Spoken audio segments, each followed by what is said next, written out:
স্কুলে ভর্তি হয়েছো, আমি অনেক খুশি হয়েছি। তুমি স্কুলে যাবা, নতুন নতুন কি কিছু কবি। আমার নির্বাচন তো চলে আসতো, নির্বাচন একটা কৌতুক বলেন তো। কি বললি প্রশ্নটা আবার বলতো? নির্বাচন তো চলে আসতো মামা, নির্বাচন একটা কৌতুক বলেন। আরে এই নির্বাচনটাই তো বড় কৌতুক, নির্বাচন নিয়ে আবার কি কৌতুক করবো? মামা এই যে অগ্রগান থাকতে পারলাম না, এদিক না বাসা তো এদিক, চল চাটা খাইতে দিল না চা। এই সারা এই সেরে ঠিক মতন কাম কর। চাচা তোরা চাচা আসসালামু আলাইকুম। ওয়ালাইকুম আসসালাম। এই ভাই চাচা না তো চাচা ভোটটা আমারই দিন চাচা। ভোট দেবো তোমার? জি চাচা ভোটে দাঁড়াইছি, ভোটটা আমারই দিন চাচা।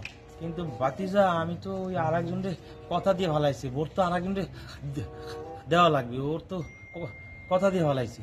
আরে চাচা তাতে কি, কথা দিলে কি কথা রাখতে হবে এমন কোনো কথা আছে? তাইলে বাতিজা ভোটটা তোমারই দেবো, কথা দিলাম। আচ্ছা চাচা দোয়া করেন। আচ্ছা ঠিক আছে, যাও।